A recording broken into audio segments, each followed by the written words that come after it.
ஒரு வயசான அம்மா ஒரு நாள் ஃபோன் பண்ணாங்க. ஐயா, நான் இந்த தகவல் நிகழ்ச்சியை தினமும் கேட்குறேன், உங்ககிட்ட ஒரு கேள்வி கேட்கணும் அப்படின்னாங்க. என்னங்க அப்படின்னோம்.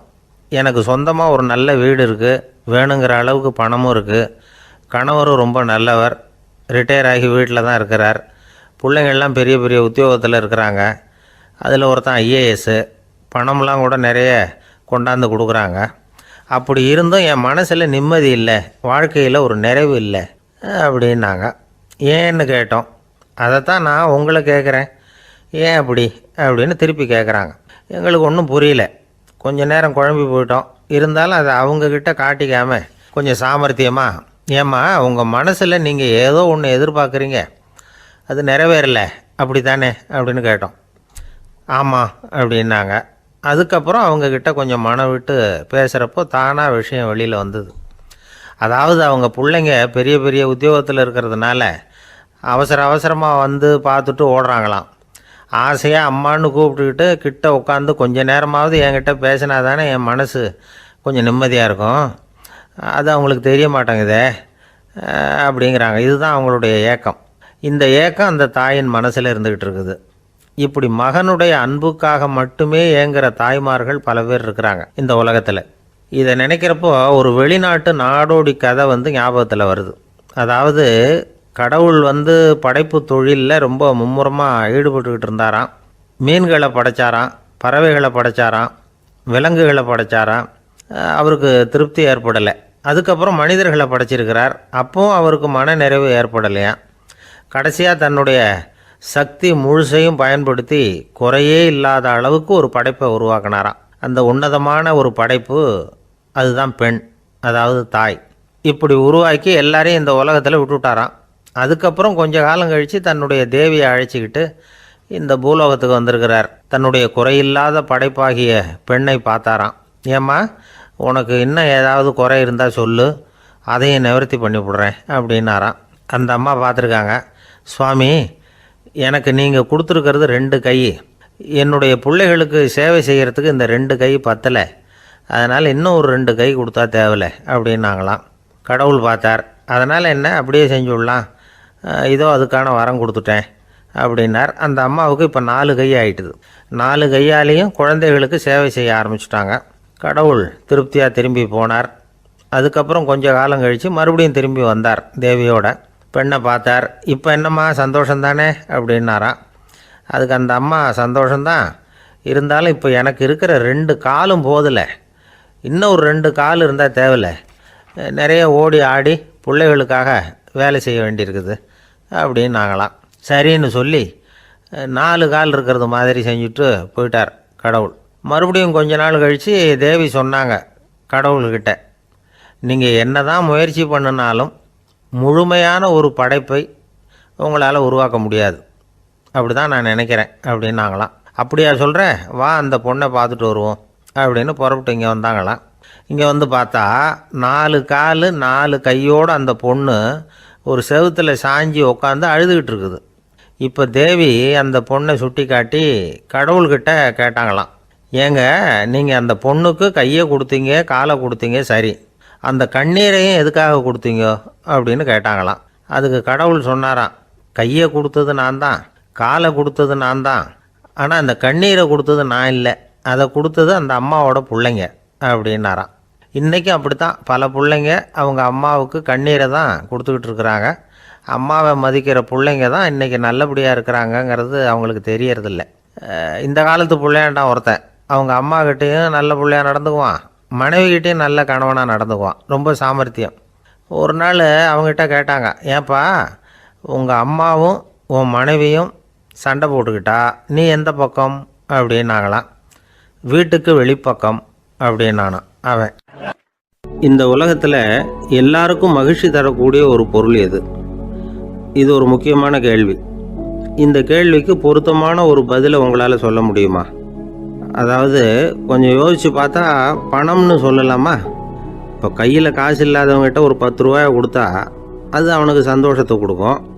ஏற்கனவே வருமான வரி பிரச்சனையில் சிக்கி இருக்கிறவர்கிட்ட இன்னும் கொஞ்சம் பணம் இருந்தாங்கன்னு சொல்லி கொடுத்தோம்னா அது அவருக்கு சங்கடத்தை தான் கொடுக்கும். அதனால் அந்த கேள்விக்கு பணங்கிறது பொருத்தமான பதிலாக இருக்க முடியாது. கேள்வி என்னன்னா, இந்த உலகத்தில் எல்லாருக்கும் மகிழ்ச்சி தரக்கூடிய ஒரு பொருள் எது? சரி, இனிப்புன்னு சொல்லலாமா? ஏன்னா எல்லாருக்கும் இனிக்க தானே செய்யும். அதுலேயும் ஒரு சிக்கல் இருக்குது. சர்க்கரை வியாதிக்காரங்களுக்கு அது என்ன சந்தோஷத்தையாக கொடுக்கும்?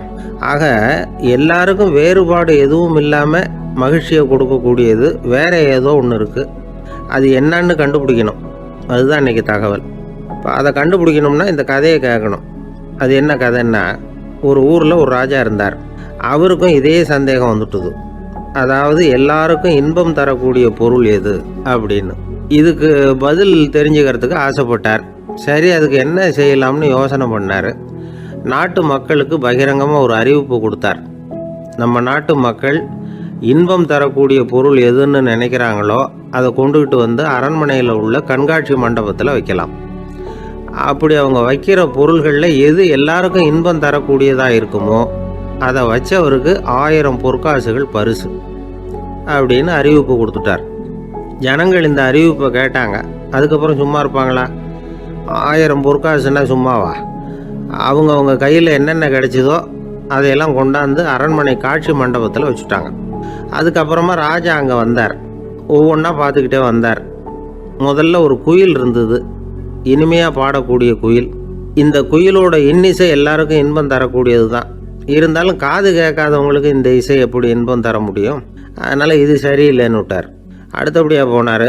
அங்கே என்ன வச்சுருக்குறாங்கன்னு பார்த்தா ஒரு அழகான மயில் அங்கே தோகை விரித்து ஆடிக்கிட்டு இருக்குது. இந்த மயிலோட ஆட்டம் மனசுக்கு இன்பம் தரக்கூடியது தான். இருந்தாலும் பார்வை இல்லாதவங்க இந்த ஆட்டத்தை பார்த்து ரசிக்க முடியுமா? முடியாது. அதனால் இதுவும் சரியில்லை அப்படின்னு சொல்லிவிட்டார். அதுக்கு அடுத்தபடியாக போனார். பல வகையான இனிப்பு பண்டங்களை வச்சுருந்தாங்க. பார்த்தார், வயசானவங்களுக்கும் நோயாளிகளுக்கும் இது இன்பம் தராது, துன்பம் தான் கொடுக்கும் அப்படின்னார். இப்படி ஒவ்வொன்றா பார்த்துக்கிட்டே போகிறார். அழகான மலர்கள், கனிகள், ஓவியங்கள் எதுவுமே பொருத்தமாக தெரியல. சகல பேருக்கும் இன்பம் தரக்கூடிய வகையில் எதுவும் இல்லை. கடைசியாக வந்தார். அங்கே ஒரு களிமண் பொம்மை இருந்தது. அது என்ன பொம்மை தெரியுமா? பசியால் வாடி இருக்கிற ஒருத்தருக்கு ஒரு அம்மா இனிமையாக பேசிக்கிட்டு சோறு போடுறது மாதிரி அந்த பொம்மையை செஞ்சுருந்தாங்க. அதுக்கு கீழே அன்பு அப்படின்னு எழுதியிருந்துதான். ராஜா பளிச்சுன்னு ஒரு முடிவுக்கு வந்தார். அந்த பொம்மையை செஞ்ச சிற்பியை வரவழைச்சார், பரிசு கொடுத்தார். அன்பு ஒன்று தான் எல்லாருக்கும் இன்பம் அளிக்கக்கூடிய பொருள். காது கேட்காதவங்களும் அதை கேட்க முடியும், பார்வை இல்லாதவங்களும் அதை பார்க்க முடியும், குழந்தைகளும் அதை உணர முடியும் அப்படின்னு அதுக்கு விளக்கம் கொடுத்தார் அந்த மன்னர். இந்த உலகத்தில் எல்லாருக்கும் மகிழ்ச்சி தரக்கூடிய ஒரு பொருள் அன்பு தான். அதை புரிஞ்சுக்கிட்டு தான் சில கணவன்மார்கள் மனைவி பேரில் ரொம்ப அன்பை காட்டிக்கிறது வழக்கம். ஒரு வீட்டு வாசப்படி பக்கமாக மழைக்கு ஒதுங்கினார் ஒருத்தர். மழை தூரிக்கிட்டு இருந்தது, இருட்டு நேரம். அந்த வீட்டில் இருந்தவர், இன்றைக்கி ராத்திரி வேணும்னா இங்கேயே தங்கிட்டு காலையில் போங்க அப்படின்னார். உடனே இவர் சொன்னார், ரொம்ப நன்றிங்க, ஒரு 10 நிமிஷத்தில் இதை வந்துவிடுறேன் அப்படின்னு சொல்லிவிட்டு எங்கேயோ ஓடினார். 10 நிமிஷம் கழித்து திரும்பி வந்தார். ஆமாம், எங்கே போயிட்டு வந்தீங்கன்னு கேட்டார் வீட்டில் இருந்தவர். நேராக எங்கள் வீட்டுக்கு போய் மனைவி கிட்ட இன்றைக்கி ராத்திரி இங்கேயே தங்கிக்கிறேன்னு சொல்லிவிட்டு வந்துவிட்டேன் அப்படின்னார் அவர். அன்புல இது ஒரு ரகம். ஒரு ஊரில் ஒரு ஞானி இருக்கிறார். ரொம்ப பெரிய ஞானி, ரொம்ப வயசாகிட்டுது. கடைசி காலத்தில் அவர்கிட்ட சில பேர் வந்தாங்க. உங்கள் குரு யார் அப்படின்னு கேட்டாங்க. அவர் நிமிர்ந்து பார்த்தார். எனக்கு ஆயிரக்கணக்கான குருமார்கள் உண்டு, அவங்க பேரெல்லாம் சொல்லணும்னா இந்த காலம் பத்தாது. ஆனால் முக்கியமான ஒரு 3 பேரை பற்றி மட்டும் உங்களுக்கு சொல்கிறேன் அப்படின்னாராம். அப்புறம் சொன்னார், அந்த 3 பேரில் ஒருத்தன் ஒரு திருடன். ஒரு சமயம் ஒரு பாலைவனம் வழியாக நான் போய்கிட்டு இருந்தேன். அப்போது வழி தவறி போய் ஒரு கிராமத்துக்கு போயிட்டேன். அது இருட்டு நேரம், நடு ராத்திரி, ஊரே உறங்கி போச்சு. அந்த நேரத்தில் ஒரு ஆள் மட்டும் ஒரு வீட்டு சுவத்தில் ஏதோ பண்ணி உள்ளே நுழையிறதுக்கு முயற்சி பண்ணிகிட்ருக்கிறான். அவங்கிட்ட போய் நான் இன்றைக்கி இங்கே எங்கே தங்க முடியும் அப்படின்னு கேட்டேன். அதுக்கு அவன், இந்த ராத்திரி வேளையில் அது ரொம்ப சிரமம், ஒரு திருடனோட உங்களால் தங்க முடியும்னா நீங்கள் என்னோட தங்கலாம் அப்படின்னா. நான் அவங்க கூட 1 மாதம் தங்கியிருந்தேன். ஒவ்வொரு நாள் ராத்திரியும் இப்போ நான் என்னுடைய வேலைக்கு போகிறேன், நீங்கள் ஓய்வு எடுத்துக்கோங்க அப்படின்னு சொல்லிவிட்டு போவான். அவன் திரும்பி வந்த உடனே உனக்கு ஏதாவது கிடச்சிதான்னு நான் கேட்பேன். அதுக்கு அவன், இன்றைக்கி ராத்திரி ஒன்றும் இல்லை, நாளைக்கு மறுபடியும் முயற்சி பண்ணுவேன் அப்படின்பா. எப்பவும் அவன் நம்பிக்கை இழந்ததே கிடையாது. எப்பவும் சந்தோஷமாகவே இருப்பான். நானும் ரொம்ப காலமாக தியானம் பண்ணிக்கிட்டே இருந்தேன், ஒன்றுமே நடக்கலை. ஆனால் நான் என்ன பண்ணேன் தெரியுமா, மனசு வருத்தப்படும், நம்பிக்கை இழந்துருவேன். அப்போல்லாம் அந்த திருடனுடைய விடாமுயற்சி தான் ஞாபகத்துக்கு வரும். அதனால் அந்த திருடன் எனக்கு ஒரு குரு. என்னுடைய 2வது குரு யாருன்னா அது ஒரு நாய். இது எப்படின்னா, ஒரு சமயம் எனக்கு ரொம்ப தாகமாக இருந்தது. ஒரு நதியை நோக்கி போய்கிட்டு இருந்தேன். அப்போ ஒரு நாயும் வந்தது. அதுக்கும் தாகம். ஓடி வந்து ஆற்றை பார்த்துது.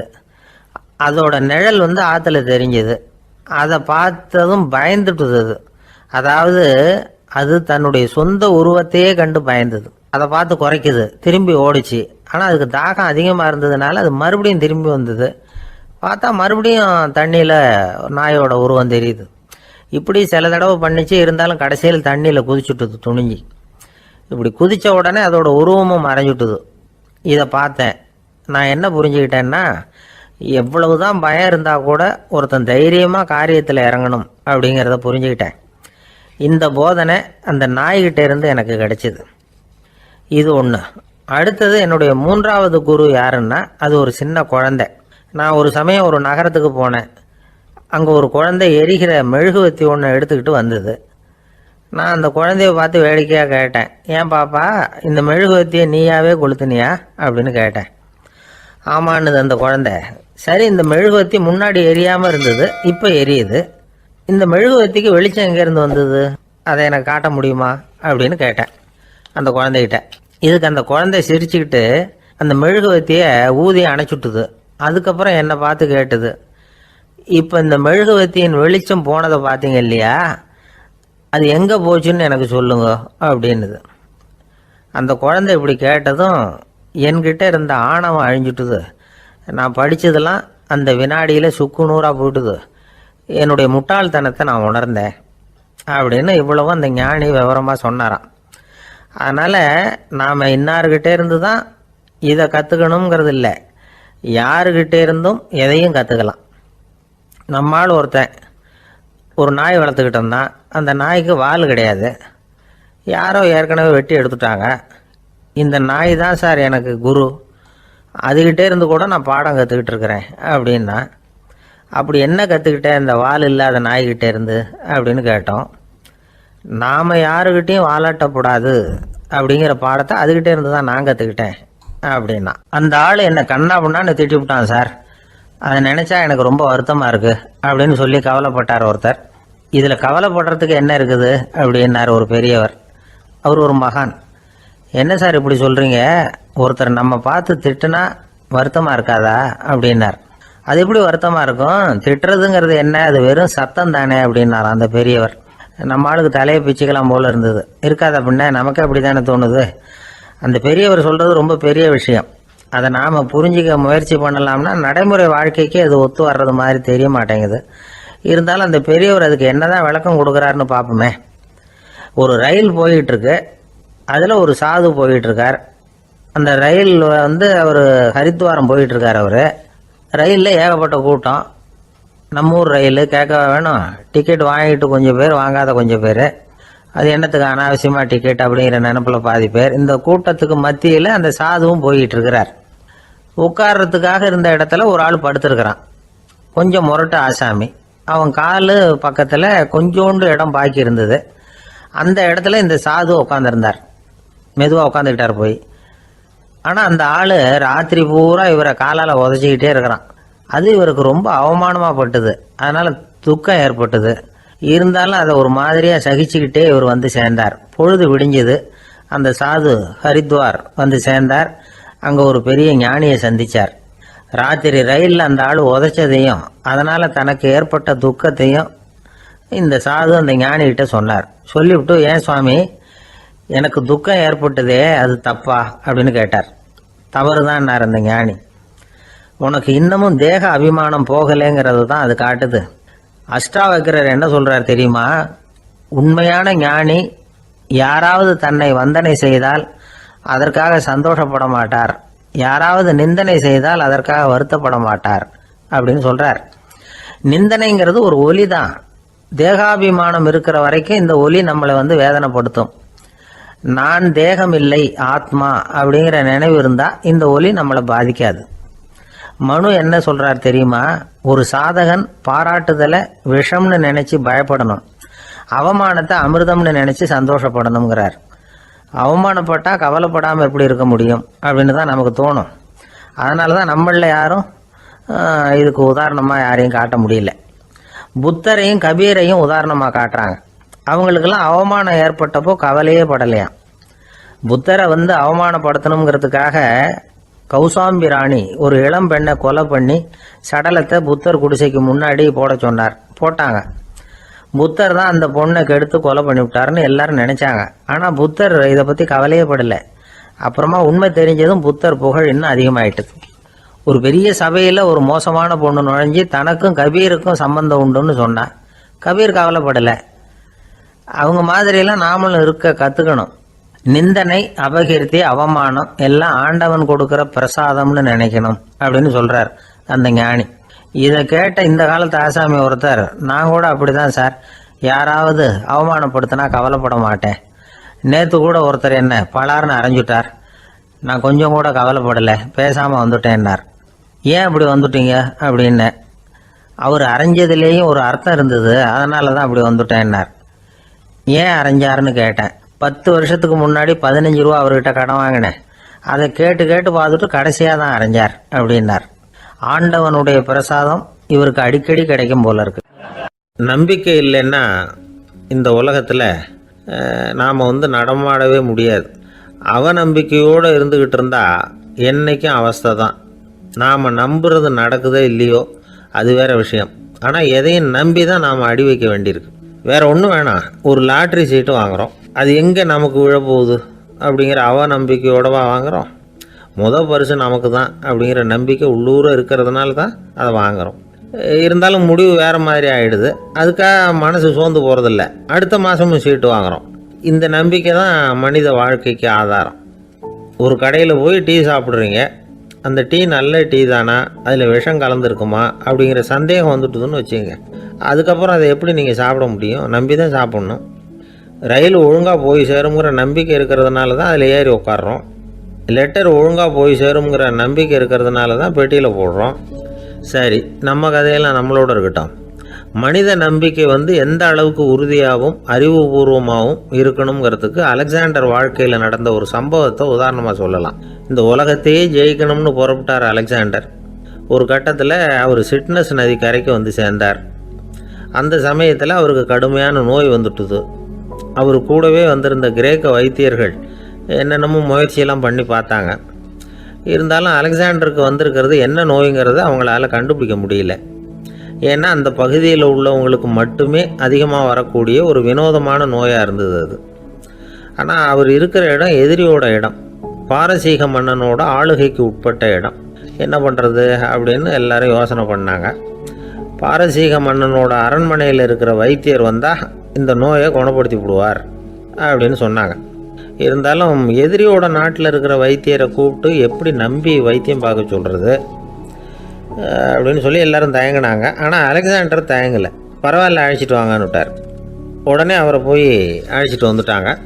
அவர் வந்தார். அலெக்சாண்டர் உடம்பை பரிசோதனை பண்ணி பார்த்தார். சரி, இதை குணப்படுத்தி விடலாம், பயப்பட வேண்டியதில்லை. ஆனால் இதுக்கு ஒரு மூலிகை ரசம் தயார் பண்ணி கொடுக்கணும். நான் போய் அதை தயார் பண்ணிவிட்டு 2 நாளில் திரும்பி வந்துடுறேன் அப்படின்னு சொல்லிவிட்டு போனார் அந்த வைத்தியர். அதே மாதிரி 2 நாளில் திரும்பி வந்தார் மூலிகை ரசத்தோட. இதுக்கு இடையில் அலெக்சாண்டரோட தளபதிகளில் ஒருத்தர் ரகசியமாக ஒரு எச்சரிக்கை கடிதம் கொடுத்து அனுப்பியிருக்கிறான். அதை வாங்கி என்ன விஷயம்னு பார்த்தார். இப்போ உங்ககிட்ட வந்திருக்கிற எதிரி நாட்டு வைத்தியரை நம்பாதீங்க, அவன் கொண்டுகிட்டு வந்திருக்கிற மூலிகை ரசத்தில் விஷம் கலந்துருக்குது அப்படின்னு அதில் எழுதியிருக்கு. அதை பார்த்தார் அலெக்சாண்டர். இருந்தாலும் கொஞ்சம் கூட அலட்டிக்கலை. வைத்தியர் கொடுத்த மருந்தை வாங்கி கடகடன்னு குடிச்சுட்டு அதுக்கப்புறம் அந்த கடிதத்தில் இருந்த விஷயத்தை அந்த வைத்தியர்கிட்ட சொன்னார். வைத்தியர் தகைச்சு போயிட்டார். தன் மேலே அலெக்சாண்டர் வச்சிருக்கிற நம்பிக்கையை பார்த்து அவருக்கு ரொம்ப வியப்பு. வைத்தியர் உண்மையிலேயே நல்ல மருந்து தான் கொண்டுகிட்டு கொடுத்துருக்கிறார், அதில் விஷம்லாம் எதுவும் கலக்கலை. அதுக்கப்புறம் அலெக்சாண்டர் அந்த வைத்தியரை பார்த்து சொன்னாராம், நம்பிக்கைங்கிற அச்சாணியை ஆதாரமாக வச்சுக்கிட்டு தான் இந்த உலகம் சுற்றிக்கிட்டு இருக்குது. எனக்கு எதிரியாக இருந்தாலும் பாரசீக மன்னர் ரொம்ப பெரியவர். அப்பேற்பட்ட மன்னருடைய அரண்மனை வைத்தியர் தொழில் நேர்மை இல்லாதவராக இருக்க முடியாது, இருக்க மாட்டார். அப்படி இருந்தால் அவரை அரண்மனை வைத்தியராக வச்சிருக்கவே மாட்டாங்க அப்படின்னு நம்பினேன். என்னுடைய நம்பிக்கை வீண் போகலை அப்படின்னாராம். இதுதான் மானுட நம்பிக்கைங்கிறது. இந்த காலத்துலேயும் இது மாதிரி இந்த மானுட நம்பிக்கையை ரொம்பவும் சாமர்த்தியமாக கையாளுகிற கெட்டிக்காரங்க சில பேர் இருக்கிறாங்க. இந்த காலத்து குரு, அவருக்கு ஒரு சிஷ்யன். குரு முன்னாடி அந்த சிஷ்யன் ரொம்ப பணிவாக நின்று, குருவே உங்கள் கையால் விஷத்தை கொடுத்தாலும் அதை வாங்கி மடமடன்னு குடிச்சிருவேன் அப்படின்னா. உன்னுடைய குரு பக்தியை மெச்சினேன் அப்படின்னார் குரு. அதுக்கு அந்த சிஷ்யன், அப்படி இல்லை குருவே, உங்ககிட்ட சிஷ்யனாக இருக்கிறத விட உங்கள் கையால் விஷத்தை வாங்கி குடிச்சு விடுறது ரொம்ப நல்லது, அதனால தான் அப்படி சொன்னேன் அப்படின்னா. எதிர்காலத்தை நினச்சா எனக்கு ரொம்ப பயமாக இருக்குது சார் அப்படின்னு சொல்கிறவங்க நிறைய பேர் இருக்கிறாங்க. அதாவது பயப்படாத மனிதர்கள்னு யாருமே கிடையாது. ஒவ்வொருத்தருக்கும் ஒவ்வொரு விதமான பயம் இருந்தாலும் ஒட்டுமொத்தமாக பார்க்குறப்போ மனிதனுக்கு 6 விதமான பய உணர்வுகள் வரலாம் அப்படின்னு பெரியவங்க சொல்கிறாங்க. எல்லா விதமான பயமும் இந்த 6 வகைக்குள்ள அடக்கம். அந்த 6 வகை பயமும் 6 எதிரிகள் மாதிரியாம். 6 எதிரிகளையும் புரிஞ்சுக்கிட்டோம்னா போதும், வாழ்க்கையில் சுலபமாக வெற்றி அடைய முடியும். சரி, அந்த 6 வகை பயம் என்னென்ன அப்படின்னு பார்ப்போம். முதல்ல வறுமை பற்றிய பயம், 2வது பழிச்சொல் பற்றிய பயம், 3வது உடல் நலம் பாதிப்பு பற்றிய பயம், 4வது என்னன்னா காதல் தோல்வி, 5வது முதுமை, 6வது மரணம். அதாவது பயப்படுறதுங்கிறது ஒரு மனநிலை தான். இந்த மனநிலையை கட்டுப்படுத்த முடியும், திசை திருப்ப முடியும். சரி, இந்த பயங்களின் அறிகுறிகள் எப்படி இருக்கும்? வறுமை பற்றிய பயம் அப்படின்னு முதல்ல சொன்னோம் இல்லையா, அந்த பயத்தின் அறிகுறிகளை தெரிஞ்சுக்குவோம். எதுலேயும் அக்கறை இல்லாமல் இருக்கிறது, ஒரு குறிக்கோள் இல்லாமல் இருக்கிறது, வறுமையை சகிச்சுக்கிறது, வாழ்க்கையில் கிடைக்கிறது எதுவாக இருந்தாலும் ஆட்சேபனை இல்லாமல் ஏற்றுக்கிறது, மனசாலும் உடம்பாலும் சோர்ந்து போயிருக்கிறது, ஆர்வம், முனைப்பு, கற்பனை திறன் எதுவுமே இல்லாமல் இருக்கிறது. இதெல்லாம் தான் அந்த வறுமை பற்றிய பயத்தின் அறிகுறிகள். அந்த அடுத்தது ஒன்று பார்த்தோமே, பழிச்சொல் பற்றிய பயம். அதாவது அடுத்தவங்க நம்மளை குறை சொல்லி விடுவாங்களோ அப்படிங்கிற பயம். இதுக்கு அறிகுறி என்ன தெரியுமா? புதியவர்களை சந்திக்கிறதுக்கு பயப்படுறது, முடிவு எடுக்க முடியாமல் குழம்புறது, பிரச்சனைகளை தவிர்க்க விரும்புறது, தாழ்வு மனப்பான்மை, வரவுக்கு மீறி செலவு செஞ்சு இமேஜை உயர்த்திக்கிறது, குறிக்கோள் இல்லாத வாழ்க்கை. இதெல்லாம் தான் அதுக்கு அறிகுறிகள். 3வது பயம் உடல் நலம் பாதிப்பு பற்றிய பயம், அதாவது நோய் பற்றிய பயம். ஒரு உண்மை என்ன தெரியுமா? டாக்டரை சந்திக்கிற மனிதர்களில் 75% பேர் தங்களுக்கு நோய் வந்துட்டுதுங்கிற கற்பனையில் இருக்கிறவங்களாம். நிஜமாவே நோய் கிடையாதான் அவங்களுக்கு. இந்த பயத்தின் அறிகுறிகள் என்னென்னா, வியாதிக்கான அறிகுறிகள் தன்னிடம் இருக்கிறதாக நினச்சிக்கிறது, எந்த நேரமும் வியாதியை பற்றியே பேசி பேசி மனசை அங்கேயே வச்சிருக்கிறது, நோய் சம்பந்தமான செய்திகளை படித்து நமக்கு இப்படி ஆயிடுமோ அப்படின்னு வேதனைப்படுறது. இதெல்லாம் தான் அதுக்கு அறிகுறிகள். 4வது பயம் காதல் தோல்வி. இது ரொம்ப வேதனை, உடம்பையும் மனசையும் சீரழிச்சு விடும். ஆண்களை விட பெண்கள் தான் இந்த பய உணர்வில் அதிகமாக பாதிக்கப்படுறாங்க. 5வது முதுமை பற்றிய பயம். 6வது மரண பயம், வயசான காலத்தில் எப்படி சமாளிக்கிறது அப்படிங்கிற பயம். ஆக இதையெல்லாம் நாம் புரிஞ்சிக்க வேண்டியது ரொம்ப அவசியம். இந்த 6 வகை பயங்களை சரியாக புரிஞ்சுக்கிட்டு நாம் நடந்துக்கணும். வாழ்க்கையின் முன்னேற்றத்துக்கு இந்த பயங்கள் முட்டுக்கட்டே ஆகிடக்கூடாது. உழைச்சி பணம் சேர்க்கணும், உற்சாகமாக மனசை வச்சுக்கணும். மனசை கட்டுப்படுத்துகிற மார்க்கம் தெரிஞ்சுக்கிட்டா போதும், எல்லாம் சரியாக வந்துடும்.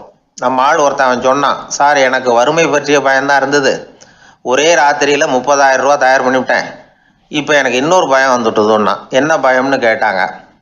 போலீஸு கண்டுபிடிச்சிருமோங்கிற பயம்னா. இது இந்த பயத்தில் அடங்காது.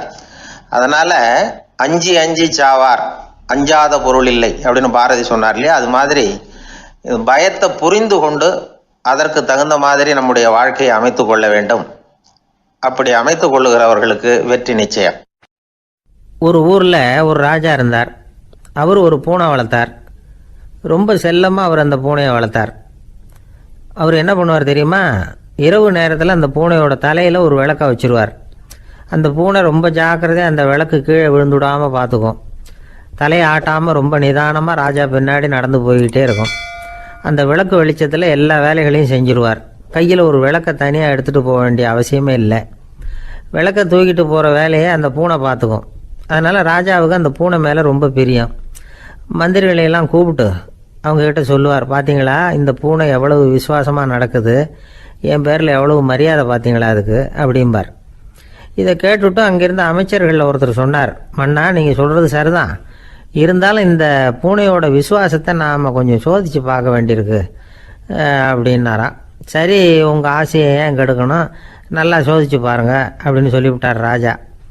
உடனே அந்த அமைச்சர் என்ன பண்ணார் தெரியுமா, எங்கேயோ புறப்பட்டு போனார். ஒரு 5-6 எலிகளை பிடிச்சிட்டு வந்தார். அரண்மனையில் ராஜா ஏதோ வேலை பார்த்துக்கிட்டு இருக்கிறாரு. பக்கத்தில் அந்த பூனை ரொம்ப பணிவாக நின்றுக்கிட்டு இருக்குது. அது தலையில் விளக்கு எரிஞ்சிக்கிட்டு இருக்கு. அமைச்சர் தான் பிடிச்சிட்டு வந்த எலிகளை அந்த பூனை பார்வையில் படுறது மாதிரி எதிரில் விட்டார்.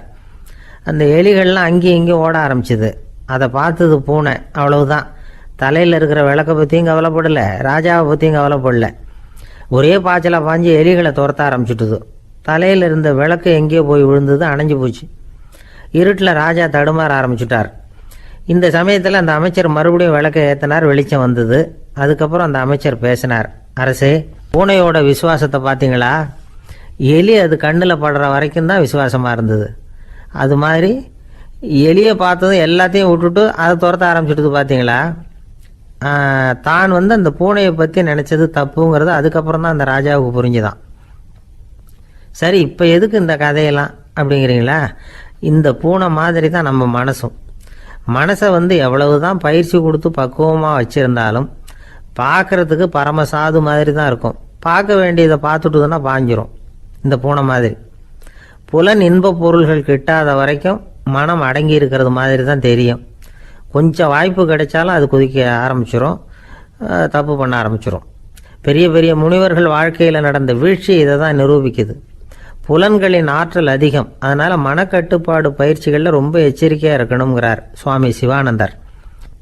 மது பழக்கத்தையே விட்டுவிட்டேன்னு உறுதியாக இருப்பான். கடை கண்ணில் பட்டுவிட்டதுன்னா கால் அவனை கேட்காமலே இழுத்துக்கிட்டு உள்ளே போயிடும். இதுதான் மனசுங்கிறது. அதுதான் அந்த ராஜா வளர்த்த பூனை. நம்மால் ஒருத்தன் அந்த ராஜா பூனை தலையில் விளக்க வச்சது மாதிரி இவன் தன்னுடைய தலையிலேயே ஒரு விளக்கை ஏற்றி வச்சுக்கிட்டு என்னத்தையோ தேட ஆரம்பித்தான். தேடிக்கிட்டு இருக்கிறான்.